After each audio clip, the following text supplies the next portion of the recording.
Hi, one and all. Welcome to D-Side Chats. This is your host, Speaking of Brett Turner.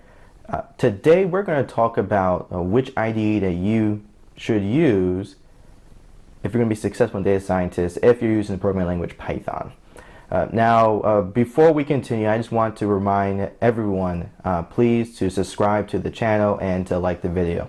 Let's work together so we can beat the algorithm.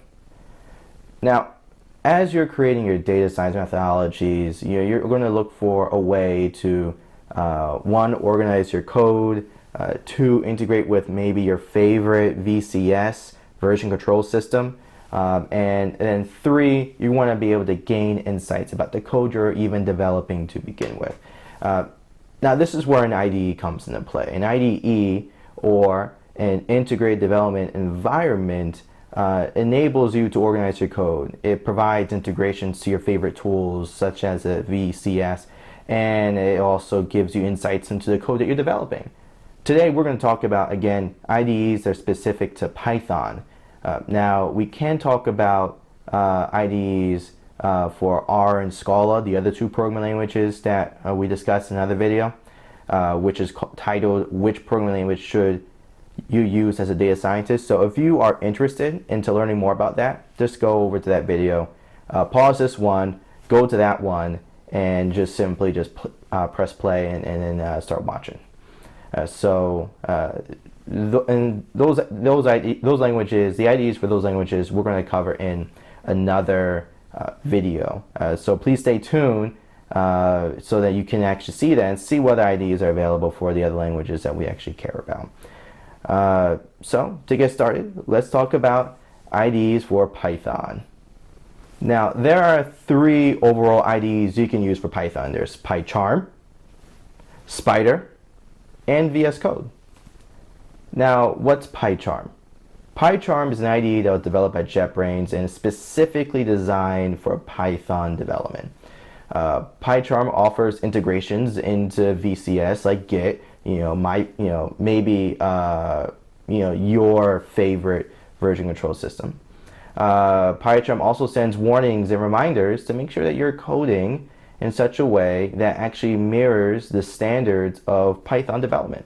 If you don't know, there are standards within Python that need to be met, that it was decided by the community.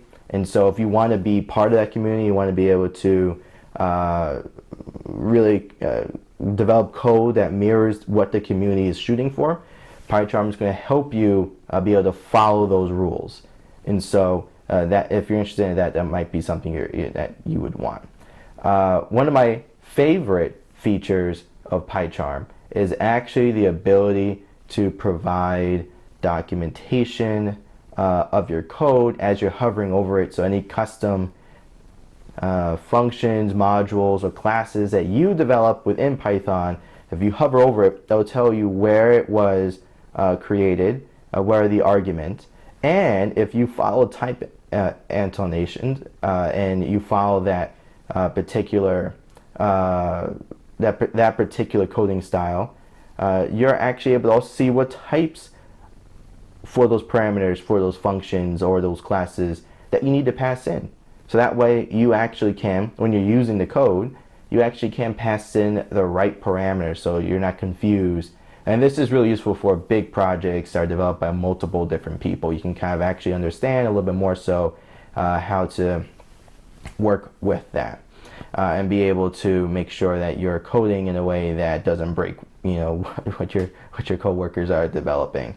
So that's a really nice feature. This is one of my favorite features. I've used PyCharm personally and professionally for building different data science pipelines, different machine learning pipelines.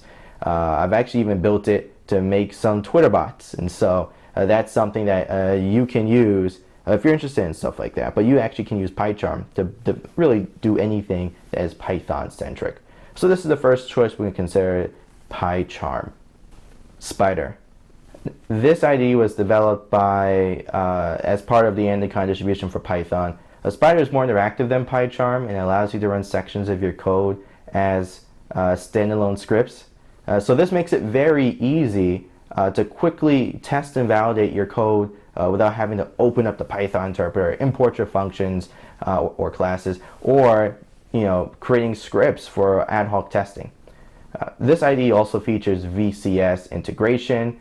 This is actually one of the first IDEs that I started off with on my journey in data science. This is great for data science discovery work. However, for automation work, my preference is still PyCharm, but you can use Spider if you want. VS Code. This IDE was developed by Microsoft. If you have a Windows computer, which most do, you might gravitate towards this IDE as your staple. For anyone that has a Unix-based background or a Unix-based operating system such as Mac OS or Linux, PyCharm and Spider may be your preferred choices. Now, this has most, if not all, the features as PyCharm. This IDE is great for development for pipelines and automation work. I haven't used VS Code extensively outside of using for a couple projects in C and C++ that were related to a data science project I was on. So I can't comment too much besides what I just mentioned, but this is a great IDE that was made by Microsoft. So I suggest that you actually use it because this actually might be helpful for you. Now, which of these three should I use? Now, this is entirely dependent on you. Now, there is no, right or wrong answer. It's really just based off of your intentions. Now, if you want to focus more on the software development side of data science, and you want to be sure that you are following the best practices within Python development and software development, then I suggest PyCharm and VS Code. If you want to focus more on model discovery, then I suggest Spider. You can do this in PyCharm and VS Code too, but model discovery is kind of like a lower hanging fruit to grab when you're using Spider. So again, it's dependent on you completely. I've seen Python developers use VS Code, PyCharm, and Spider in the professional field within data science and ML and AI. So it's really up to you what you prefer and what your OS of course allows. You can't use VS Code on a Mac OS system without doing a weird boot type situation. So again, it depends on you and depends on your OS. Thank you for watching. Please subscribe to the channel, like the video, and comment below what you think, and tell me what IDE do you actually use for Python development, if this is actually something you're familiar with, or tell me what you prefer based on what you learned on this video. Ciao.